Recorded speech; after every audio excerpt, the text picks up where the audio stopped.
I've been a ranger at Yellowstone National Park for 6 years. In that time, I've seen a lot of strange things. Tourists trying to pet bison, illegal campers starting fires in restricted zones, the occasional bear getting too comfortable around human food. You learn to expect the unexpected when you work in a place where millions of people come to gawk at geysers and wildlife every year. But nothing prepared me for what started happening 3 months ago. My name is Tom Westfield, and I need to tell someone about this. I don't care if you believe me or not. I just need to get it out there, because the rangers still at Yellowstone won't talk about it. They can't. Or maybe they won't let themselves see what's really happening. It started small. Little things that seemed odd, but not alarming. I was doing a routine patrol through Hayden Valley in early August when I spotted an elk herd in one of the meadows. There must have been 40 or 50 of them, which isn't unusual for that area.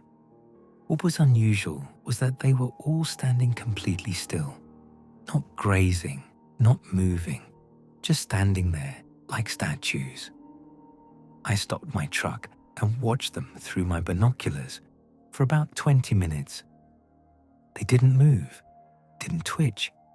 Every single elk was facing the same direction, northeast, toward the more remote sections of the park.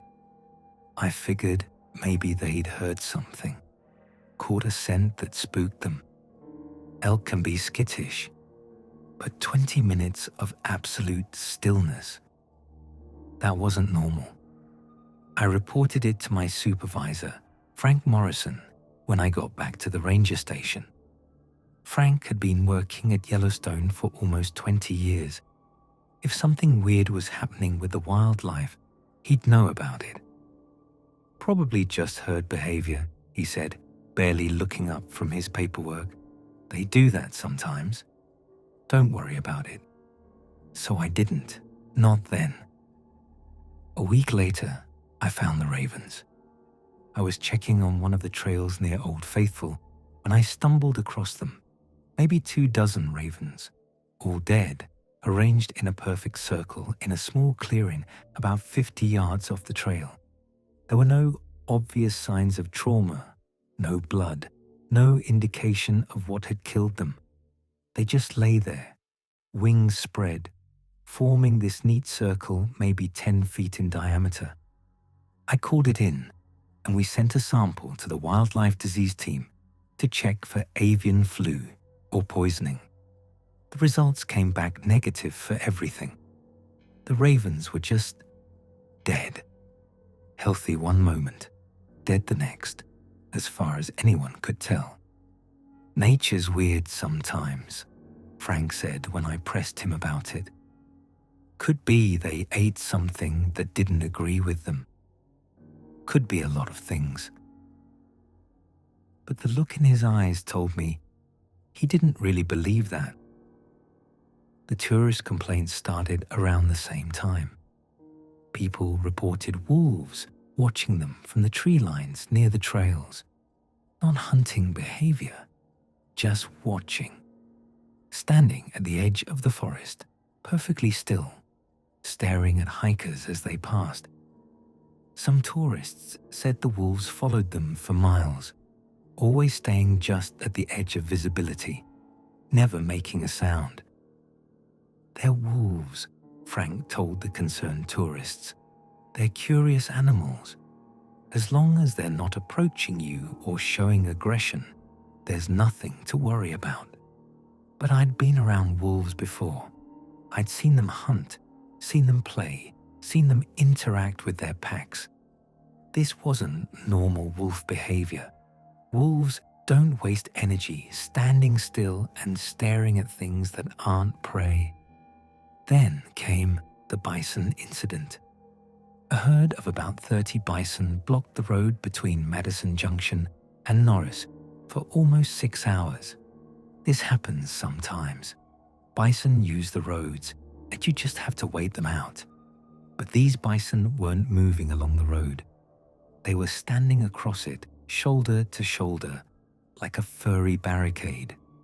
Rangers tried to move them with vehicles, with noise, even with bear spray from a safe distance. The bison didn't budge. They just stood there, massive and immovable, all facing the same direction, northeast. When the herd finally moved at sunset, they walked directly into the forest on the northeast side of the road and disappeared into the trees. I started paying more attention after that, started really looking at the animals I encountered on patrol. The pattern was everywhere once you knew to look for it. Deer standing motionless in groups of 10 or 20, coyotes sitting at the edges of clearings, so still they looked like taxidermy. Even the birds seemed wrong. Ravens and crows perched in trees, dozens at a time, all facing the same direction, all silent, always northeast. I tried to talk to Frank about it again, brought in my observations, suggested we might want to call in some wildlife biologists to take a look. He shut me down immediately. Tom, animals do weird things sometimes. Herd behavior, seasonal changes, fluctuations in food supply, there are 100 explanations. We're not calling in specialists because some bison stood in the road. It's not just the bison, Frank. It's everything. Haven't you noticed? I've noticed you're spending too much time worrying about things that don't need worrying about, he said, his voice sharp. Focus on your job. Let the animals do their thing. That should have been the end of it. I should have listened to him. But then I saw the bear. I was hiking one of the backcountry trails in the Lamar Valley, doing a routine check for trail damage, when I spotted it about 100 yards away through the trees. A grizzly, a big one, probably 700 or 800 pounds. It was standing upright on its hind legs, which bears do sometimes when they're trying to get a better view or catch a scent. But this bear wasn't looking around.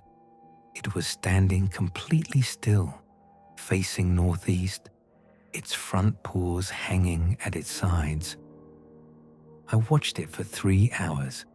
I timed it, 3 hours, and that bear did not move a single inch, didn't drop to all fours, didn't sway, didn't even seem to breathe, just stood there like some kind of ursine sentinel. When I finally radioed for backup and hiked back out to get another ranger, the bear was gone, just gone, like it had never been there. The other ranger, a younger guy named Chris, gave me a look that said he thought I was either messing with him or losing it. Maybe I was losing it. That's what I started to think. Until the tourists came back from Lamar Valley with the photos. A family from Ohio had driven through the valley in the early morning, and they'd seen something that scared them badly enough that they came straight to the ranger station. The father, a middle-aged guy with shaking hands, pulled up the photos on his phone. There were hundreds of them, he said, just standing there. We thought they were dead at first, but then they all turned and looked at us.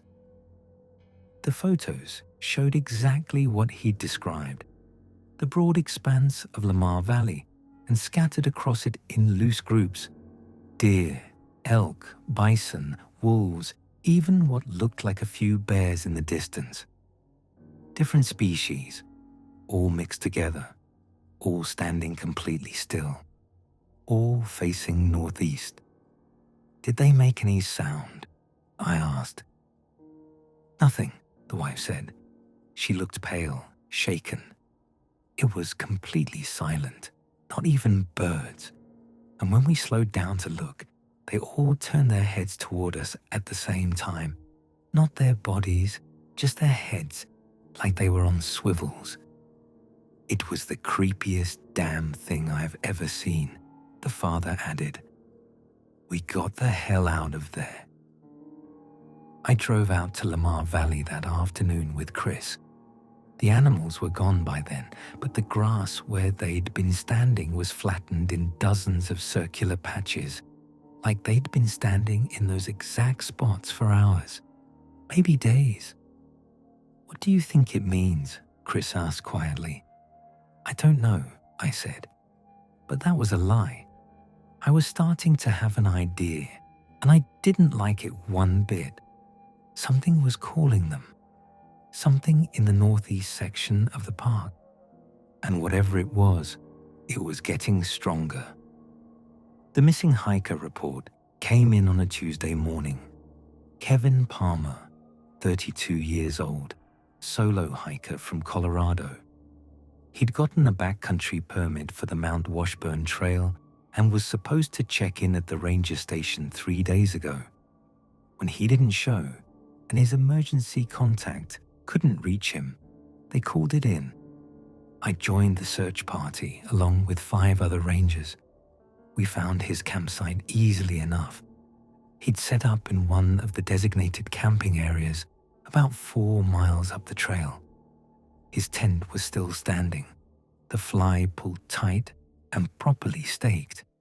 His food bag was hung correctly in a nearby tree, untouched. His backpack was inside the tent, with all his gear still packed neatly inside. His boots were outside the tent, placed side by side, perfectly aligned. Looks like he got up in the middle of the night for some reason, one of the other rangers said. Maybe to use the bathroom. But Kevin's bathroom kit was still in his tent, and there was no sign of a struggle, no sign of a bear or any other animal disturbing the campsite. What we did find was a trail of footprints, bare footprints, human-sized, pressed into the soft earth near the tent. They led into the forest, heading, you guessed it, northeast, deeper into the backcountry. We followed the prints for about half a mile, but the terrain got rocky and we lost the trail. We searched the area for the rest of the day and into the next, calling Kevin's name, checking all the nearby ravines and clearings. Nothing. The search went on for a week. We brought in dogs, thermal imaging, even a helicopter. Kevin Palmer had vanished into the wilderness without a trace. On the 8th day, I went back to his campsite alone. I know I shouldn't have. Search and rescue had officially called it off, and we were treating it as a recovery mission now, waiting for a body to turn up. But something was nagging at me, pulling at the back of my mind. I found the footprints again and followed them past where we'd lost the trail before. This time, I went slowly, carefully, checking every inch of ground. The prints were there, faint but visible, pressed into patches of moss and soft dirt between the rocks. They were evenly spaced, perfectly evenly spaced, like Kevin had been walking with mechanical precision, never varying his stride length by even an inch. 3 miles into the forest, I found his clothes. They were folded neatly on top of a flat boulder, shirt, pants, underwear, socks, all stacked in a tidy pile like he'd just done laundry. There was no blood, no tears, nothing to suggest they'd been removed by force. The footprints continued past the boulder. I should have turned back. Every ranger instinct I had was screaming at me to turn back, radio for help, not go any further alone. But something was pulling me forward, not physically, but like a hook in my chest, reeling me in. I followed those footprints for another hour. The forest had gone completely silent. No birds, no insects, No rustling of small animals in the underbrush, just my breathing and the soft crunch of my boots on the forest floor. And then I walked into them. The animals. There were dozens of them scattered through the trees ahead of me. Elk, deer, wolves, coyotes, even a moose standing among a group of bison. They were all motionless, all facing the same direction, all watching something in the distance I couldn't see yet. As I approached, they didn't run. They didn't even seem to notice me at first.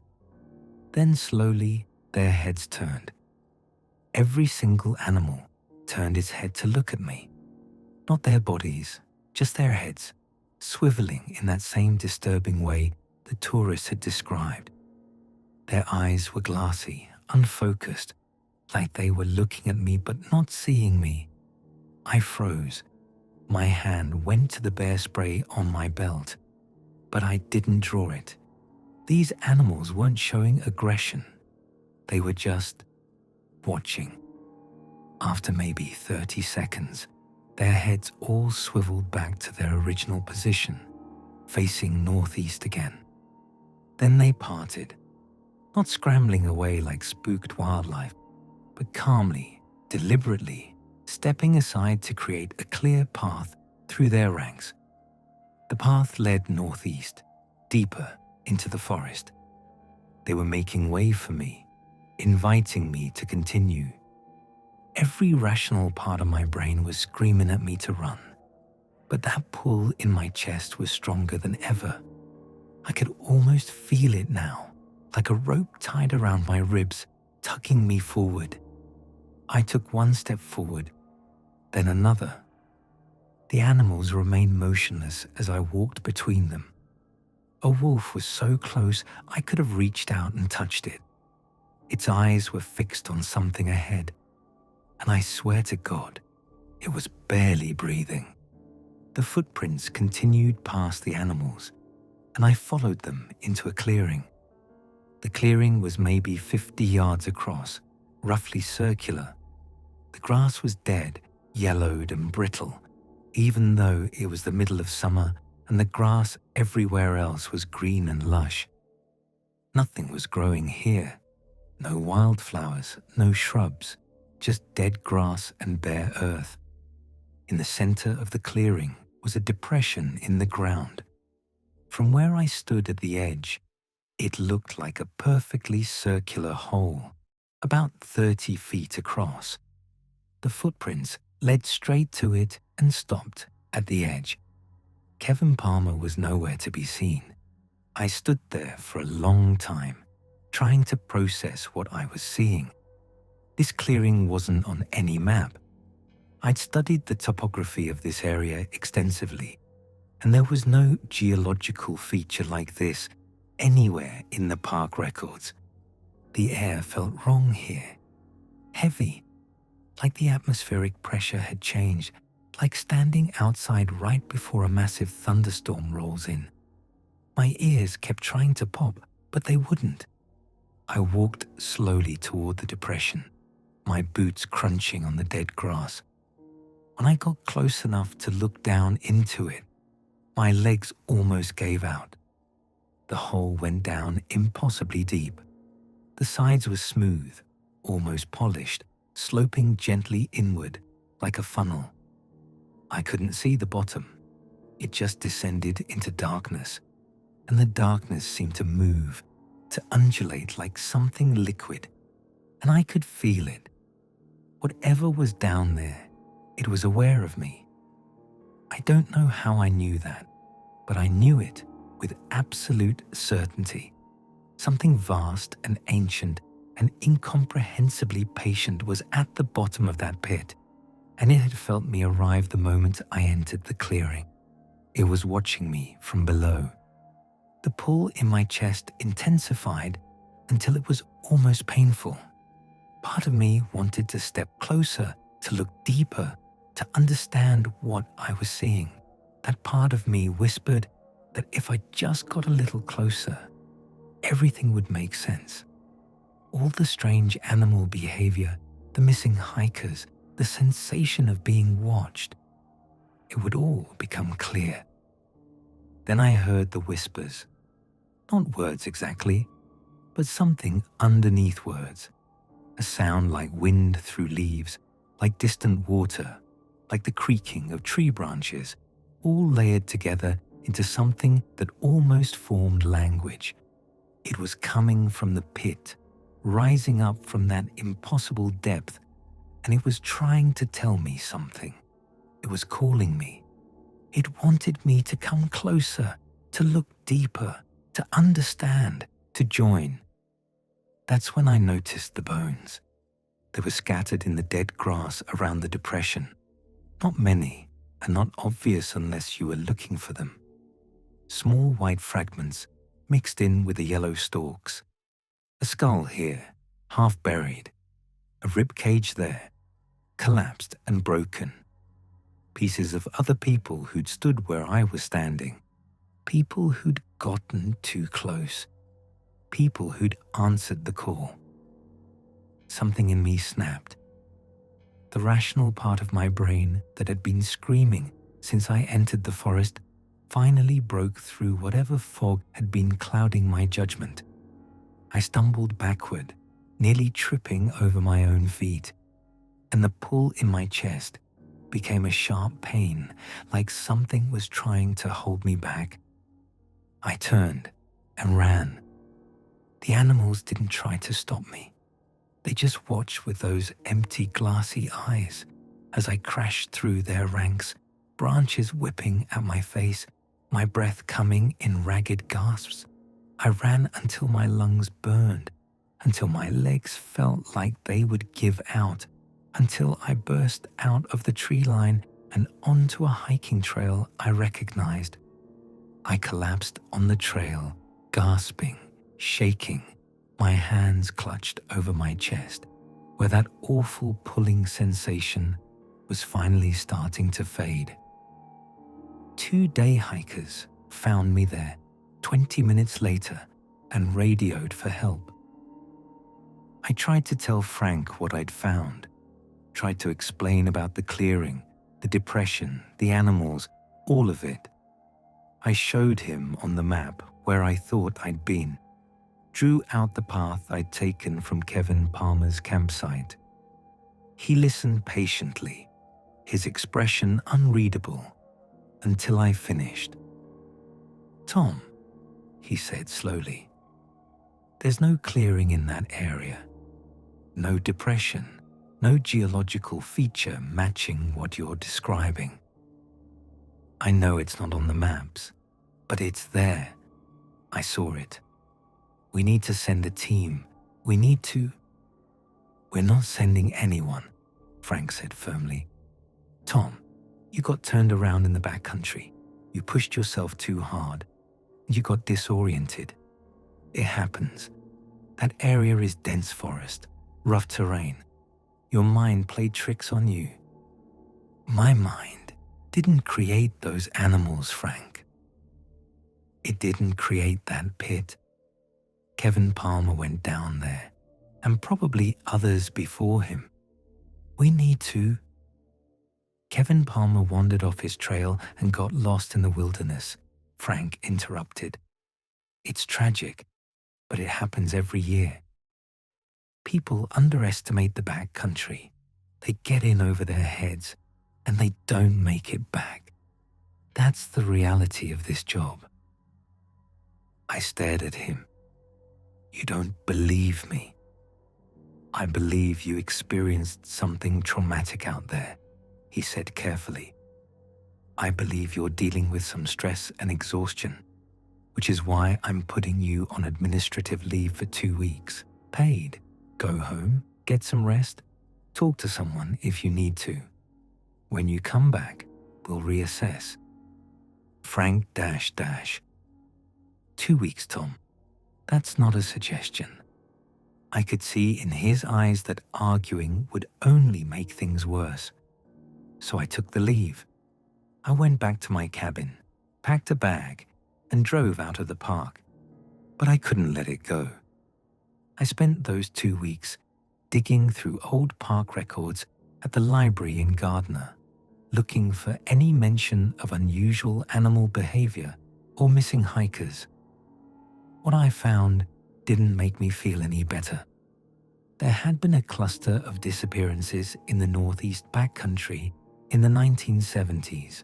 6 hikers over the course of 3 years, all vanished without a trace.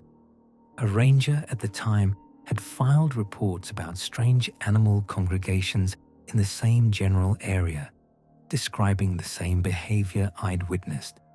Different species gathering together, standing motionless, all facing the same direction. The report stopped in late 1976, right after a mass animal die-off. According to the records, hundreds of animals from various species were found dead in the northeast section of the park over the course of a single week.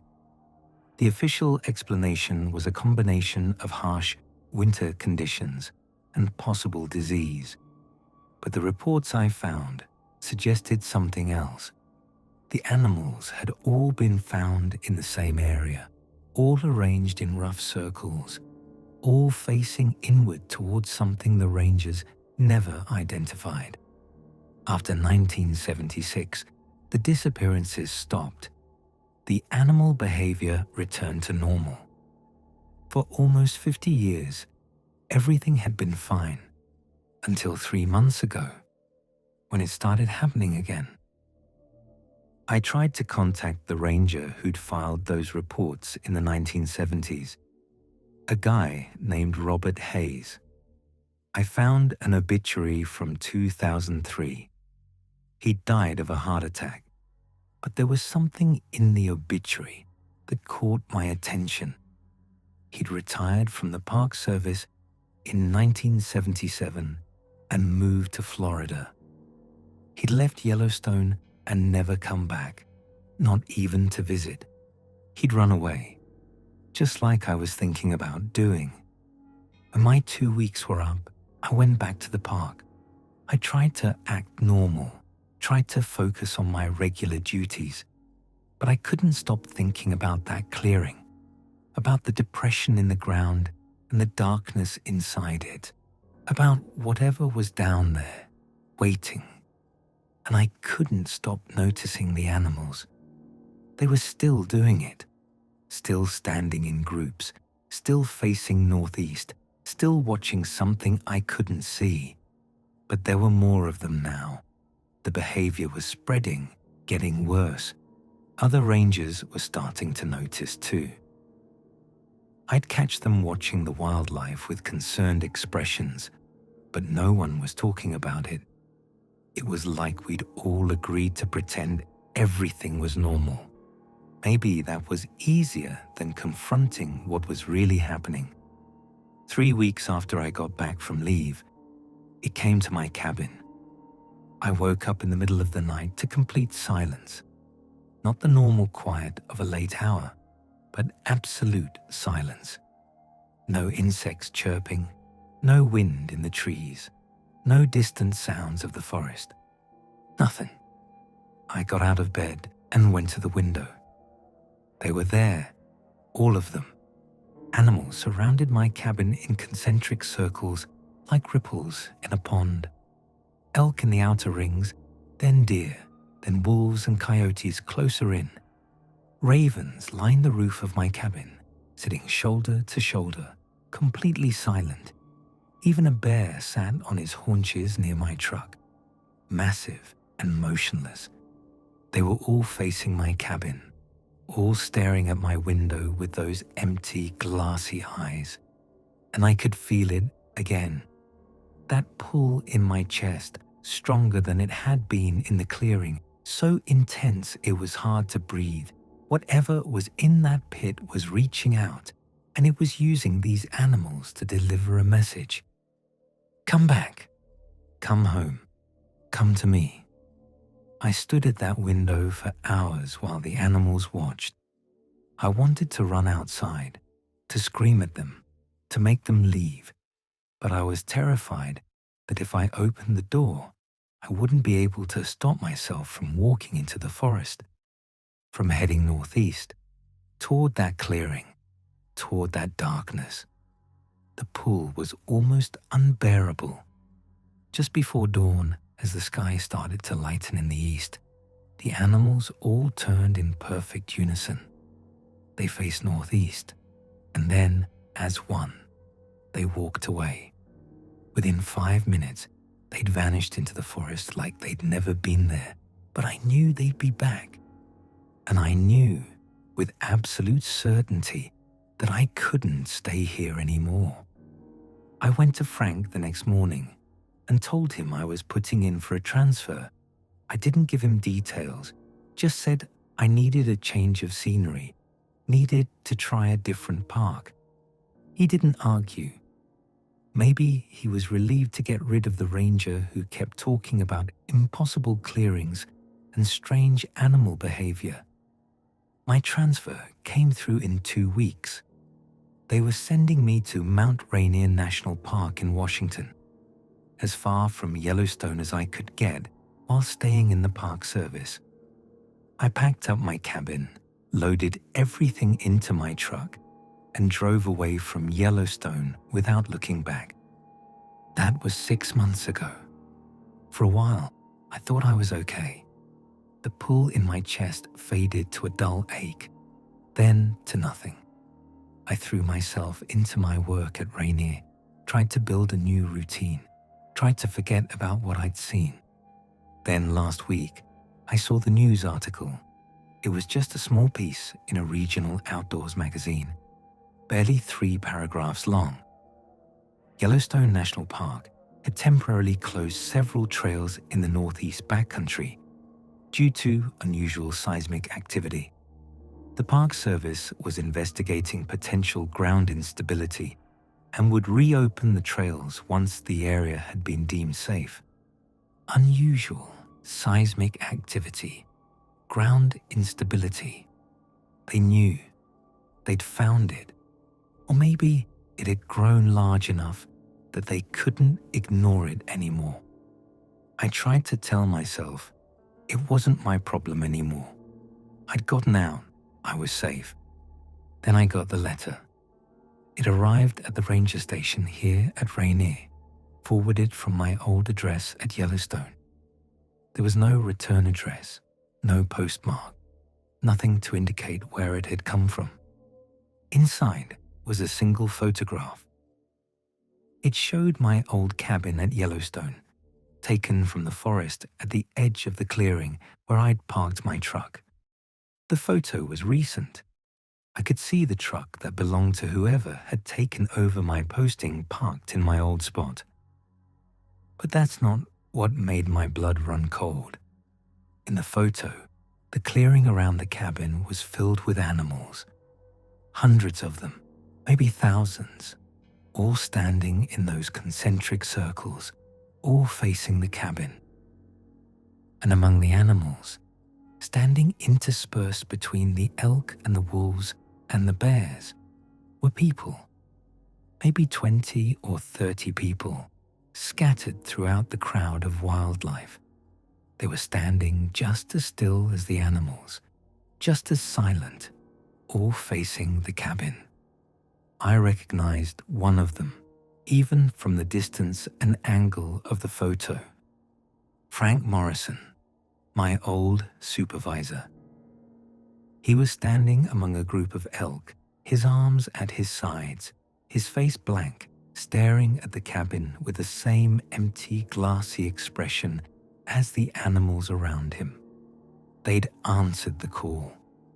However many people were in that photo, they'd gone into the forest, found that clearing, and they'd gotten too close to the edge. They'd looked too deep into the darkness, and now they belonged to it. I'm writing this from my cabin here at Mount Rainier. It's late at night, and I should be asleep, but I can't stop thinking about that photograph, about Frank standing there among the animals, about whatever's in that pit spreading its influence, about all those people walking into the forest and never coming back. I should report this to someone.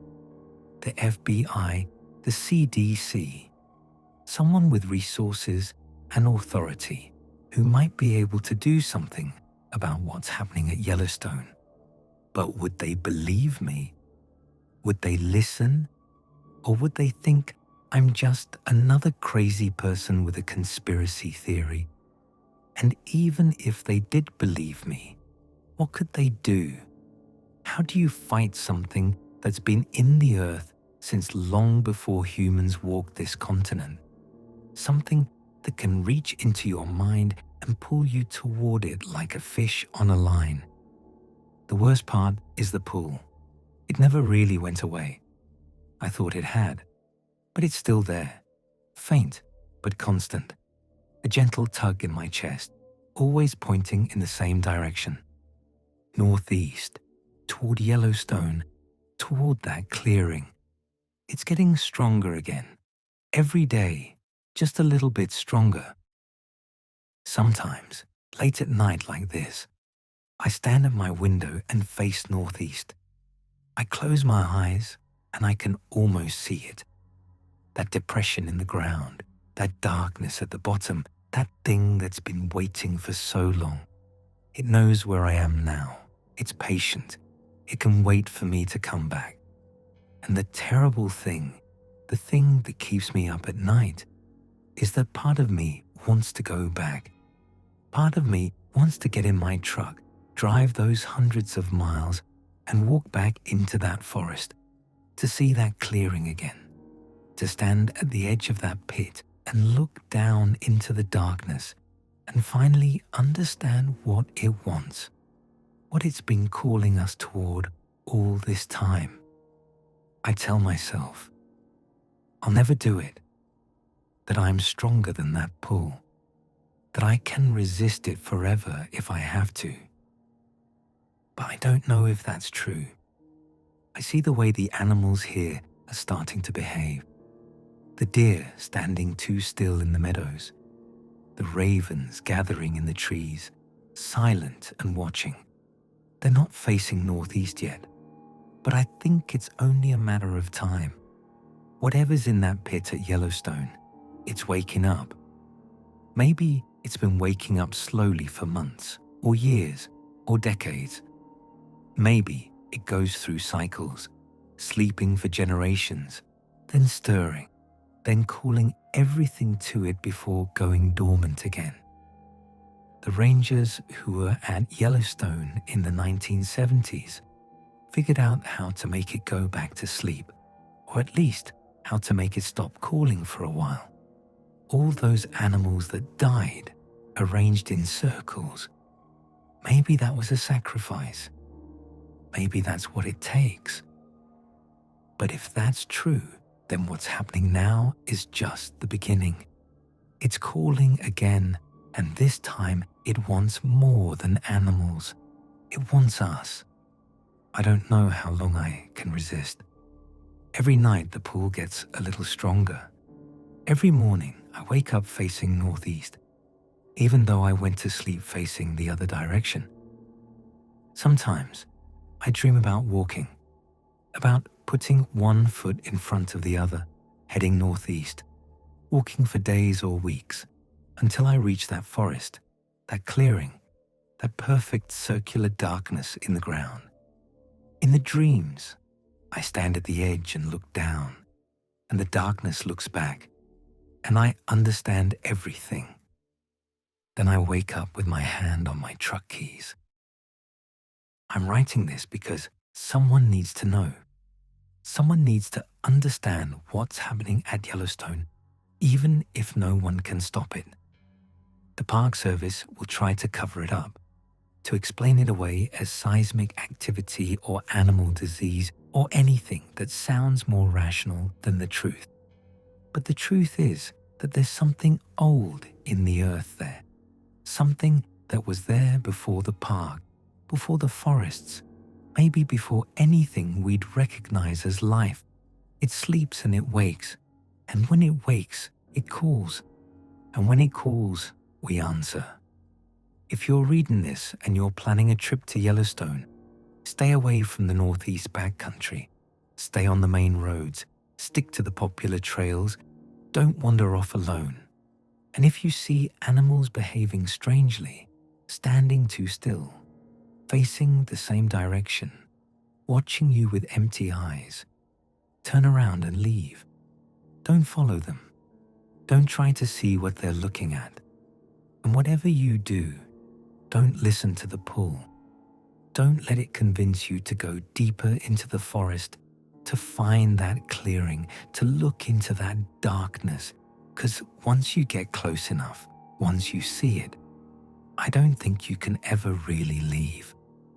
Part of you stays there, down in that pit, in that ancient darkness, and sooner or later, the rest of you follows. I'm going to try to stay away. I'm going to fight this pull as long as I can, but I'm not sure how much longer that will be. It's so strong now, and getting stronger every day. Sometimes I catch myself planning the route, which highways I'd take, where I'd stop for gas, how long it would take to reach the park. Last night I woke up in my truck, keys in the ignition, facing the road that leads toward the interstate. I don't remember getting out of bed, don't remember getting dressed, grabbing my keys, walking outside. I was just suddenly there, sitting in the driver's seat, my hand on the key, ready to turn it, ready to go home. That's what the pull feels like now, like homesickness, like I'm away from where I'm supposed to be, and I just need to go back, and everything will be fine. I know that's a lie. I know what's waiting for me there. But knowing doesn't make the pull any weaker. So if you hear about a ranger from Mount Rainier who vanished, who left his cabin in the middle of the night and drove away without telling anyone where he was going, you'll know where I went. You'll know what called me back. And if they find me, if anyone ever goes looking, I'll be in the northeast back country of Yellowstone. I'll be standing in that clearing with Frank and Kevin Palmer and all the others, facing that depression in the ground, staring down into the darkness, waiting for our turn to descend. Because that's what it wants in the end. Not to watch us, not to study us. It wants us to come down into the dark. One by one, we'll walk to the edge and we'll step forward and we'll fall into that endless nothing. And somewhere far below, in a depth that shouldn't exist, something vast and patient and older than thought will finally be fed. I can feel it now, even as I write this. The pull is so strong my hands are shaking. My chest aches with it, like my ribs are about to crack from the pressure. It's almost time. I don't think I have much longer. If anyone finds this, please stay away from Yellowstone. Close the park if you have to. Burn the forest down. Do whatever it takes to keep people away from that place. Because it's waking up and it's hungry and it's calling all of us home. And sooner or later, we all answer. God help me. I can't fight it anymore. I'm going back.